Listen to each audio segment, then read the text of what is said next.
Hello guys, welcome back to my channel. আজকের ভিডিওতে যে টপিকটা নিয়ে ডিসকাস করব সেটা হচ্ছে বর্তমান সময়ে মার্কেটের জন্য কয়েকটা বিশেষ আপডেট, যেটা আগামী দিনের মার্কেটকে বুঝতে একটু হেল্প করবে। এবং এর সাথে সাথে আমরা আজকে যে টপিকটা নিয়ে ডিসকাস করব সেটা হচ্ছে যে কারেজ বা সাহস, অর্থাৎ ট্রেডিং করতে গেলে কতটা সাহসী মনোভাবের দরকার পড়ে সেই বিষয়টা নিয়েও একটু ডিসকাশন করব। তো প্রথম কথা হচ্ছে, যদি বর্তমান সময়ে মার্কেটের কথা বলতে হয়, আজকে সকালে একটা দারুণ ইন্টারেস্টিং ইভেন্ট হয়েছে এবং এটা সকালবেলায় মার্কেট খোলার সাথে সাথেই হয়েছে। বিশেষ বিষয়টা কি না, বিষয়টা হচ্ছে ইউএসডি আইএনআর, অর্থাৎ যেটা আমাদের বেশ বড় রকম বাড়ছিল, অর্থাৎ আমাদের কারেন্সির যে ডিভ্যালুয়েশনটা হচ্ছিল সেটা বর্তমান সময়ে 91 টাচ করে গিয়েছে, বা 91 জাস্ট ক্রস করে যাওয়ার পর আরবিআই হঠাৎ করে আজ সকালে ইন্টারভিন করে এবং প্রথম 5 মিনিটের মধ্যেই পুরো 91 থেকে 90-তে আরবিআই পুরো এই যে মানে লিকুইডিটিটাকে পুরো শাক করে নেয় এবং তারপরে সেটা গিয়ে 90-তে গিয়ে ক্লোজ হলো। অর্থাৎ আরবিআইয়ের এই যে ইন্টারভেনশন, এই ইন্টারভেনশনটা কারেন্সিকে অনেকটা নিচেতে নামিয়ে দিল। ডেফিনেটলি আমাদের কিছু জিনিসপত্রের মধ্যে ইমপ্রুভমেন্ট হয়েছে, বিশেষ করে আমাদের যে ইম্পোর্ট সেটা বেড়েছে কিছুটা এই কোয়ার্টারে, বা এক্সপোর্টের পরিমাণও কিছুটা পরিমাণ কমেছে, এক্সপোর্ট কিছুটা বেড়েছে এবং ইম্পোর্ট কিছুটা কমেছে, যেটা আমরা আগের দিন দেখেছিলাম, বা মাইক্রো ইকোনমি বা ম্যাক্রো ইকোনমিক যে ডিসকাশনটা করেছিলাম সেখানে আমি অলরেডি বলেছিলাম। এরপরে যেটা ইম্পর্টেন্ট জিনিস সেটা হচ্ছে শুক্রবার দিন আমাদের আরবিআইয়ের তরফ থেকে এই কারেন্ট অ্যাকাউন্ট ডেফিসিট বা এই সমস্ত জিনিসগুলো নিয়ে একটা ধ্যান ধারণা দেওয়া হবে। তার আগে আরবিআইয়ের এই যে ইন্টারভেনশনটা সেটা যথেষ্ট ইম্পর্টেন্ট। তো সেই কারণে আমাদের এই যে মার্কেট রয়েছে, ইন্ডিয়ান মার্কেটের ওপর কারেন্সি নিয়ে যদি আপনি ট্রেড করেন, সেখানে আরবিআইকে অবশ্যই একটা বড় মানে ট্রেডার হিসাবে আপনাকে ট্রিট করতে হবে, কারণ আরবিআই যখন তখন এরকমভাবে ইন্টারভিন করতে পারে এবং আমাদের মনিটারি সিস্টেমটা এইভাবেই তৈরি যাতে করে আরবিআই যে কোনো সময় ইন্টারভিন করতে পারে, রাইট? এবং এই ইন্টারভেনের জন্যই আমরা এই টাইপের মুভমেন্ট দেখতে পাই। সুতরাং যারা খুব লং পজিশনে থাকেন, অ্যাগ্রেসিভ লং পজিশনে, যে মুহূর্তে আরবিআই আসেন সেই মুহূর্তে কিন্তু তাদের পজিশনগুলো সমস্ত কিছু মানে বেশ ভয়ানক রকম তাকে লস দিতে পারেন, রাইট? তো সুতরাং সেই কারণে কারেন্সি ট্রেডিং করার আগে আরবিআইকে অবশ্যই একটা ফ্যাক্টর হিসাবে আপনার বোঝা উচিত। আমি আমার এই চ্যানেলের মধ্যে যে কারেন্সি সিরিজটা আছে সেখানে এই বিষয়টা নিয়ে অনেক বেশি ডিটেলে ডিসকাশন করেছি, যে আরবিআই কিভাবে ইন্টারভিন করে না করে, কেন করে, এই সমস্ত বিষয়গুলো। এনিওয়ে, তো কারেন্সি রেটটাকে মোটামুটি আপাতত 91 থেকে 90-তে নামিয়ে দেওয়া হলো। উল্টো দিক থেকে দেখতে গেলে আমাদের মার্কেটের জন্য আরেকটা ইন্টারেস্টিং ইভেন্ট রয়েছে, অর্থাৎ স্টক মার্কেটের ক্ষেত্রে। সেটা হচ্ছে আমাদের যে ভোলাটিলিটি ইন্ডেক্স বা ইন্ডিয়া ভিক্স রয়েছে সেটা একদম ভীষণ লোতে দাঁড়িয়ে রয়েছে, অর্থাৎ 9.8-এর কাছাকাছি। আজকের ডেটেও আমরা ভিক্সের মধ্যে বেশ ভালো রকম একটা কুল অফ দেখলাম এবং এই যে ভিক্সের মধ্যে কুল অফটা হলো, এটা অ্যাকচুয়ালি অপশনের যে সমস্ত প্রাইসগুলো রয়েছে, মিডিয়াম টার্ম অপশন বা লং টার্ম অপশন যেগুলো রয়েছে, আমি খুব উইকলির কথা বলছি না, বাট তার থেকেও উপরে যে সমস্ত অপশনগুলো রয়েছে সেই অপশনের প্রিমিয়ামটাকে কিন্তু বেশ অনেকটা পরিমাণ কমিয়ে দিচ্ছে। অর্থাৎ অপশন প্রিমিয়াম এই মুহূর্তে, বিশেষ করে ইন্ডেক্স অপশনের প্রিমিয়াম এই মুহূর্তে যথেষ্ট আন্ডারভ্যালুড পজিশনে রয়েছে, রাইট? এখান থেকে অপশন সেলাররা বড় রকমের যে একটা অ্যাডভান্টেজ বানাতে পারবে সেই বিষয়টা নয়। এই জায়গা থেকে অপশনের ক্ষেত্রে মানে বাইং স্ট্র্যাটেজিগুলো যথেষ্ট ভালোভাবে কাজ করতে পারে যদি মার্কেটের মধ্যে মুভমেন্ট আসে। তবে সেটা ডেফিনেটলি আমি এই উইকলি অপশনের কথা বলছি না, বা এই মান্থের যে অপশন আছে তার কথাও বলছি না, আমি নেক্সট মান্থ বা তার পরের মান্থের অপশনগুলোর কথা বলছি। কারণ নেক্সট মান্থে জানুয়ারির পরবর্তী সময়ে যে কন্ট্রাক্টগুলো আছে সেগুলোর জন্য যথেষ্ট টাইম পাওয়া যাবে, হোয়ারঅ্যাজ আমরা এখানে দেখতে পাচ্ছি প্রিমিয়াম ভ্যালু যথেষ্ট কম। সো এখান থেকে বাইং স্ট্র্যাটেজি করাটা যথেষ্ট ইম্পর্টেন্ট এবং সিগনিফিকেন্ট জায়গা হবে, কারণ মার্কেটে পজিশনিংটাই এইভাবে তৈরি হয়ে গেছে অলরেডি। এনিওয়ে, এটা একটা পার্ট গেল। এছাড়া যেটা ইম্পর্টেন্ট রয়েছে আমাদের মার্কেটের জন্য সেটা হচ্ছে শনিবার দিনের যে মার্কেট, অর্থাৎ শুক্রবার দিনের আমাদের জাপানের ইন্টারেস্ট রেটের যে ডিসকাশন আছে এবং সেখানে আমরা দেখতে পাবো যে জাপানের অ্যাকচুয়ালি ইন্টারেস্ট রেট বাড়ছে নাকি একই থাকছে। বর্তমান সময়ে জাপানের যে ইন্টারেস্ট রেট চলছে সেটা হচ্ছে 50 বেসিস পয়েন্টের মতো, অর্থাৎ 0.5%-এর মতো। পুরো মার্কেটের কনসেনসাস বলছে যে 25 BPS বা 0.25%-এর মতো জাপানের ইন্টারেস্ট রেট বাড়া উচিত। তো এই জাপানের ইন্টারেস্ট রেট আদৌ বাড়বে নাকি বাড়বে না, বা এই কনসেনসাস যে কথাটা বলছে অর্থাৎ 25 BPS-এর মতো বাড়তে পারে, সেই সমস্ত সিনারিওস যে হবে সেইটার জন্য মার্কেট অলরেডি নিজেকে ফ্যাক্টর করেছে, এবং যে কারণে এই ডাউন টার্নটা আমরা দেখলাম সেটা অ্যাক্রস দ্য গ্লোব প্রত্যেকটা মার্কেটের মধ্যেই দেখলাম। বলার মানে হচ্ছে অনেকটা এইরকম যে এই যে জাপানের ইন্টারেস্ট রেটটা যদি বাড়ে, ক্যারি ট্রেডের যে প্রবলেমটা সেই প্রবলেমটা অলরেডি আসবে, এবং সেটার কথা মাথায় রেখেই যতজনের লেভারেজ পজিশন ছিল তারা কিন্তু পজিশনগুলো রীতিমতো কাট করতে শুরু করে দিয়েছে। তো সেই ইন্টারেস্ট রেটটা যদি বাড়ে তাহলে হয়তো একটা ইমিডিয়েট শক হিসাবে আমরা শক পেতে পারি, যেটা ইন্ডিয়ান টাইমে শুক্রবার দিন সকাল 8:30 বা এই 8:30 AM তৈরি হবে।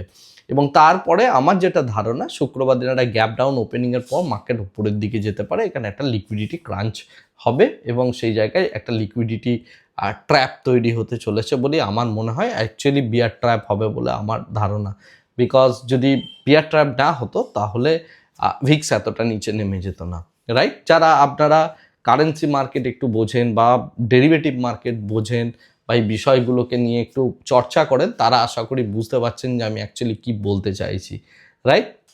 এনিওয়ে, তো এটাই মার্কেটের আপাতত স্ট্রাকচার। তো আগামীকালের মার্কেটটা আমাদের সেরকম খুব একটা কিছু ইম্পর্ট্যান্ট হবে বলে আমার মনে হয় না।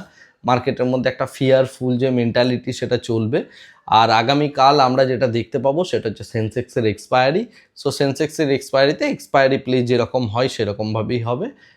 তারপরে শুক্রবার দিনের যে মার্কেটটা সেটা ভীষণ ইন্টারেস্টিং হতে চলেছে, এবং সেখান থেকে মার্কেটের একটা নতুন ট্রেন্ডের জন্ম দেওয়া উচিত। সেটা আপ ট্রেন্ড হতে পারে বা ডাউন ট্রেন্ড হতে পারে, যাই হোক না কেন নির্ভর করছে জাপানের ইন্টারেস্ট রেটের ওপর। তো শুক্রবার 8:30টার সময় এই ডেটাটা রিলিজ হবে এবং তারপরে মার্কেটের মধ্যে একটা মোমেন্টাম আসার চান্সেস আছে, right? According to the data.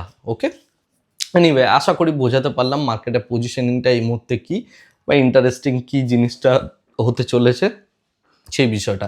এরপরে আসছি আমি নেক্সট টপিকে। আজকের ডেটে যে নেক্সট টপিকটা নিয়ে আমি আলোচনা করব সেটা হচ্ছে কারেজ বা সাহস, অর্থাৎ ট্রেডিং করতে গেলে আমাদের কতটা কারেজ বা সাহসের প্রয়োজন পড়ে, রাইট? তো প্রথম কথা হচ্ছে ম্যাক্সিমাম যত ট্রেডার আছেন তারা প্রথমেই স্টক মার্কেটটাকে একটা এক্সপেরিমেন্টের জায়গা হিসাবে নিয়ে নেন। আমি কেন এক্সপেরিমেন্টের জায়গার কথা বলছি? মনে করুন আপনার কাছে প্রচুর পরিমাণে ক্যাপিটাল আছে।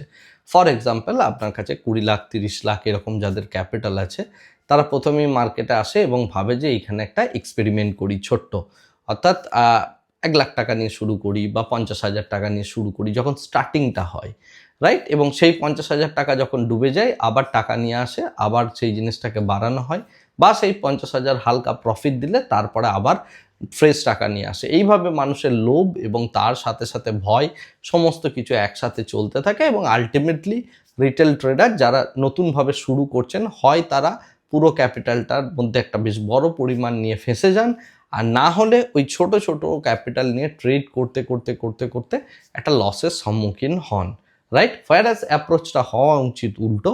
অ্যাপ্রোচটা হওয়া উচিত প্রথমে জেনে বুঝে শিখে পুরো ওভারঅল ফাইন্যান্সিয়াল মার্কেটটা জেনে ম্যাক্সিমাম ক্যাপিটালটাকে ইউজ করা। বাট ম্যাক্সিমাম ক্যাপিটালটাকে কোনো ট্রেডারই মানে যে নিয়ে এসে প্রথম থেকেই যে ভালোভাবে বিষয়টাকে গুছিয়ে প্লে করব, সেই প্ল্যানিংটা ম্যাক্সিমাম ট্রেডারের মধ্যেই থাকে না। তাদের কাছে, যাদের কাছে প্রচুর পরিমাণে ক্যাপিটাল আছেন, তারা ছোট ছোট ক্যাপিটাল নিয়ে এক্সপেরিমেন্টালি কাজ শুরু করে দেন, রাইট? এটা দুটো রিজন, একটা হচ্ছে নলেজ থাকে না, সেকেন্ড হচ্ছে কারেজ থাকে না বা সাহস থাকে না। নলেজ বিভিন্ন জায়গা থেকে সংগ্রহ করলেও হয় ওভার কনফিডেন্ট হয়ে যায়, আর না হলে প্রপার নলেজটা না পাওয়ার জন্য তার কারেজ বা সাহসটা কখনোই আসে না ট্রেডারদের মধ্যে। এবং ওই ছোট ছোট ছোট ছোট ছোট ছোট একগুচ্ছ লস করতে করতে করতে করতে তার লসের পরিমাণটা যখন বেড়ে যায়, অর্থাৎ মনে করুন কারোর কাছে 20 লাখ টাকা আছে, 5 লাখ 10 লাখ আরামসে লস হয়ে যায়। এবং বিশেষ করে এগুলো হচ্ছে যারা অপশনে ওই 50,000 টাকা নিয়ে একটু এক্সপেরিমেন্ট করতে আসে, বা 1 লাখ টাকা নিয়ে এক্সপেরিমেন্ট করতে আসে, বা 20,000 টাকা নিয়ে এক্সপেরিমেন্ট করতে আসে, তাদের ক্ষেত্রে এই বিষয়টা অনেক বেশি হয়, বিশেষ করে নেকেড অপশন বাইংয়ের ক্ষেত্রে। তো এই বিষয়টা কিন্তু অনর্গল চলতে থাকে যে কোনো ট্রেডারের মধ্যেই, এবং সেটা করতে করতে করতে করতে অ্যামাউন্টটা যখন গিয়ে প্রচুর বড় দাঁড়িয়ে যায়, তারপরে তার মনে হয় এটা আমি কি করলাম, বড় একটা মস্ত বড় ভুল করে ফেলেছি। তারপরে তিনি শিক্ষার দিকে মন দেন যে কিভাবে পড়াশোনা করা যায়, কোথা থেকে শেখা যায়, ইত্যাদি ইত্যাদি বিষয়গুলো, রাইট, এবং নিজের ভুলটাকে রিয়েলাইজ করেন। হোয়ারাস অ্যাপ্রোচটা হওয়া উচিত উল্টো, অ্যাপ্রোচটা সম্পূর্ণভাবে হওয়া উচিত প্রথমে লার্নিংয়ে ফোকাস করা উচিত এবং তার সাথে বড় ক্যাপিটাল নিয়ে ট্রেড করা উচিত। কেন এই কথাটা আমি বারবার বলি তার একটা বড় এক্সাম্পল দিচ্ছি এবং এক্সাম্পলটা থেকে আপনি বুঝতে পারবেন।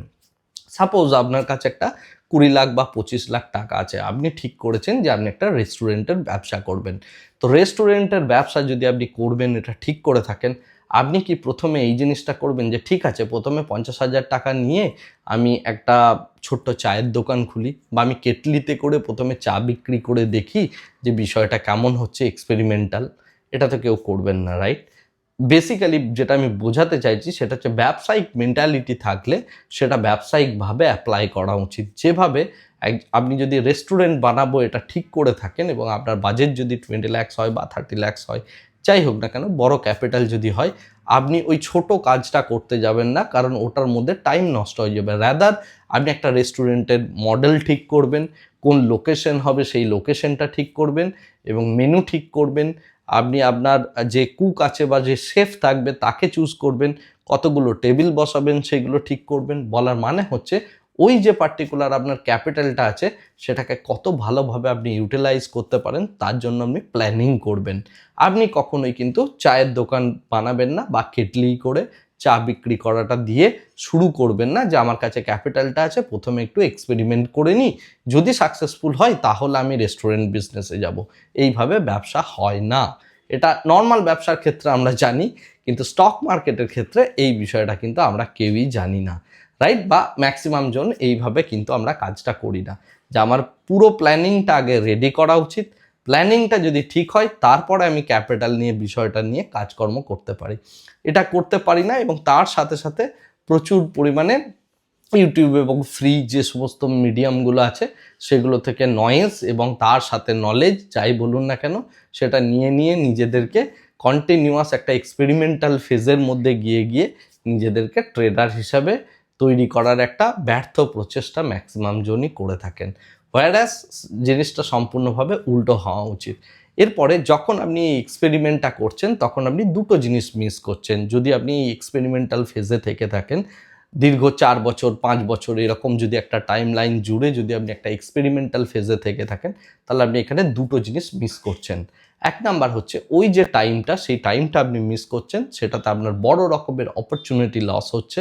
সেকেন্ড যে জিনিসটা আপনি মিস করছেন সেটা হচ্ছে যে আপনি এই যে টুকরো টুকরো টুকরো টুকরোভাবে জিনিসটা শেখার একটা পরিকল্পনা করছেন, একবার অপশন ট্রেডিং, একবার সুইং ট্রেডিং, একবার কমোডিটি ট্রেডিং, একবার ক্রিপ্টো ট্রেডিং, এই যে কন্টিনিউয়াস সুইচটা করছেন এটা আপনার মেন্টালিটিকে অ্যাজ এ ট্রেডার কখনোই বিল্ড আপ করছে না।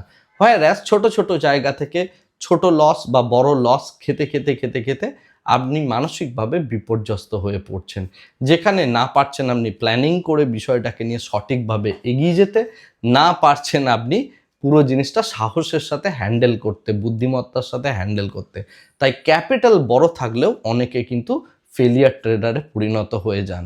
আশা করি আমার কথাটা বা আমি যে বিষয়টা বোঝাতে চাইছি সেটা আশা করি আপনারা বুঝছেন, রাইট? তো যদি সেটা বুঝে থাকেন তাহলে নিজের ওয়েটাকে আগে ঠিক করুন। একটা জিনিস সবসময় মনে রাখবেন, যদি আপনি কোনো একটা ভুল রাস্তায় স্লোলি এগিয়ে যান তাহলেও আপনি ভুল পথেই এগিয়ে যাচ্ছেন এবং আপনার যেটা ডেস্টিনেশন সেই দিকে কিন্তু আপনি কখনোই যেতে পারবেন না।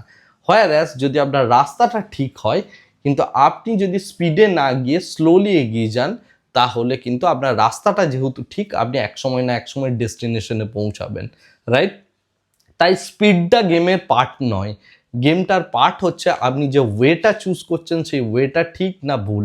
অর্থাৎ যদি আপনি একটা সঠিক ওয়ে চুজ করে থাকেন তাহলে সেটা ডেফিনেটলি আপনাকে আপনার ডেস্টিনেশনে পৌঁছে দেবে। অনেকেই আমার সাথে দ্বিমত পোষণ করবেন এই বলে যে আমি মিউচুয়াল ফান্ড করি বা আমি লং টার্ম স্টক হোল্ড করি। আমি long term holder, stock holder বা মিউচুয়াল ফান্ড হোল্ডারদের জন্য এই কথাগুলো বলছি না। তারা একটা লং টার্ম গেম খেলছেন, তারা তাদের মতো খেলবেন। আমার এই কথাগুলো কেবলমাত্র অ্যাপ্লিকেবল হচ্ছে তাদের জন্য যারা নিজেদেরকে ট্রেডার বানাতে চান। ট্রেডার আর ইনভেস্টার দুটো সম্পূর্ণ সেপারেট জিনিস। মিউচুয়াল ফান্ডে আপনি ইনভেস্টমেন্ট করলে সেটা ইনভেস্টমেন্ট, সেটা ট্রেডিং অ্যাক্টিভিটি নয়। ট্রেডিং অ্যাক্টিভিটি যেহেতু নয়, ট্রেডিং অ্যাক্টিভিটি বলতে আমি যেটা মিন করছি সেটা হচ্ছে ইয়ারলি আপনি ওখান থেকে একটা পয়সা বের করবেন এবং সেই পয়সাটা নিজের লাইফ লিড করার জন্য ইউজ করবেন, বা কোনো একটা এনজয়মেন্ট বা কোনো একটা এন্টারটেনমেন্ট পারপাস আপনি সেই টাকাটাকে খরচা করবেন। সো এখানে আপনি একজন উইথড্রয়াল হিসেবে কাজ করবেন ইয়ার অন ইয়ার।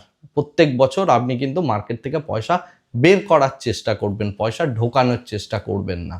আর যারা ইনভেস্টিং করেন তারা উইথড্রয়াল নন, তারা প্রত্যেক মাসের পর মাস, দিনের পর দিন, সপ্তাহের পর সপ্তাহ মার্কেট থেকে পয়সা বের করেন না, তারা মার্কেটে ডিপোজিট করেন এবং পরবর্তীকালে গিয়ে সেটা যখন অ্যাপ্রিসিয়েট করে তখন তারা গিয়ে উইথড্র করেন, রাইট? তো আমি এখানে কিন্তু ইনভেস্টারদের নিয়ে কোনো কিছু বলছি না। সুতরাং আপনি ইনভেস্টার যদি হয়ে থাকেন বেকার কমেন্ট করে কমেন্ট বক্সটা ফুল করার কোনো প্রয়োজন নেই। ওকে, আমি ট্রেডারদের সম্পর্কে বলছি। তো যারা এরকম ট্রেডার হন তাদের ক্ষেত্রে এই কারেজটা খুব আবশ্যক, রাইট? যে আমি প্রথম কথা সঠিক পথ নির্বাচন করব এবং যখন আমি একটা রাইট ওয়ে পাবো তখন আমি বেশ বড় পরিমাণ একটা ক্যাপিটাল নিয়ে এসে প্লে করব এবং সেটার কনফিডেন্সটা আমি বিল্ড আপ করব। এখানে অনেকগুলো ছোট ছোট প্রবলেম আছে। যে কোনো স্ট্র্যাটেজি, আমি বারবারই বলি, যে কোনো স্ট্র্যাটেজির কতগুলো উইনিং স্ট্রিক থাকে এবং কিছু লুজিং স্ট্রিক থাকে। উইনিং স্ট্রিক মানে পরপর পরপর পরপর পরপর আপনি প্রফিট করে যাচ্ছেন, আর লুজিং স্ট্রিক মানে আপনি পরপর পরপর পরপর পরপর লস করে যাচ্ছেন। যদি আপনি কোনো লুজিং স্ট্রিকের মধ্যে পড়ে যায়, যখন কোনো একজন ফেলিয়ার ট্রেডার, সে সঙ্গে সঙ্গে স্ট্র্যাটেজিটাকে ছুঁড়ে ফেলে দেয়। কিন্তু পৃথিবীতে এমন কোনো স্ট্র্যাটেজি নেই যে স্ট্র্যাটেজিটা ইউনিফর্মলি সারাক্ষণ ধরে, সারা বছর ধরে আপনাকে ইকুয়ালি পয়সা দেবে। এরকম পৃথিবীতে কোনো স্ট্র্যাটেজি নেই, এরকম স্ট্র্যাটেজি হতে পারে না। তো সুতরাং যে কোনো স্ট্র্যাটেজি আপনি অ্যাপ্লাই করুন, সেটা ডিরেকশনাল স্ট্র্যাটেজি যদি হয় তাহলে সেটা আপনি যখন ডিরেকশনালি প্লে করছেন তখন পয়সা দেবে। মার্কেট যদি নন ডিরেকশনাল হয় তাহলে সেটা আপনাকে লস দেবে। হোয়ারঅ্যাজ নন ডিরেকশনাল যদি স্ট্র্যাটেজি অ্যাপ্লাই করেন তাহলে ডিরেকশনাল যখন মার্কেট হবে তখন কিন্তু আপনি লস করবেন। So profit and loss are part of the game. বিষয়টা হচ্ছে আপনি কতটা ছোট লস নিতে পারছেন, অর্থাৎ যখন আপনার স্ট্র্যাটেজি আপনার ফরে নেই বা যখন মার্কেট আপনার স্ট্র্যাটেজির সাথে নেই, সেই সময় আপনি কত কম লসের মধ্যে বিষয়টাকে ক্লোজ করছেন, এবং যখন মার্কেট আপনার ফরে হচ্ছে তখন আপনি কত বড় প্রফিট ক্যাপচার করছেন। গেমটা এই জায়গাতেই চেঞ্জ হয়। এখানে সাকসেস রেট ইত্যাদি ইত্যাদির সাথে আপনাকে কিন্তু এই রিস্ক টু রিওয়ার্ডটা যথেষ্ট ইম্পর্টেন্ট। এরপরে আমি যে কথাটা বলছিলাম, আজকে যেটা টপিক সেটা হচ্ছে সাহস। তো সাহসের এখানে কোথায় দরকার? ওই যে একটা লুজিং স্ট্রিকের মধ্যে যখন আপনি পড়ছেন, যখন আপনার একটা, দুটো, তিনটে, চারটে, পাঁচটা পরপর ট্রেড লসে কনভার্ট হয়ে গেল, তারপরে গিয়েও সেম স্ট্র্যাটেজিতে বিলিফ নিয়ে ক্যাপিটালকে র্যাশনালাইজ করে ওই একইভাবে ট্রেড নেওয়ার মধ্যে অ্যাকচুয়ালি সাহসিকতার পরিচয় আছে। বুদ্ধি করে যদি আপনি আপনার পথটাকে রাইটলি চুজ করেন এবং সাহসের সাথে যদি আপনি এই স্ট্র্যাটেজিগুলো নিয়ে প্লে করেন বা স্টক মার্কেটে প্লে করেন, ডেফিনেটলি আপনি উইন করবেন। আর সেই আশা রেখেই আজকের ভিডিওটা এখানেই শেষ করছি। Thank you very much, bye bye, tata.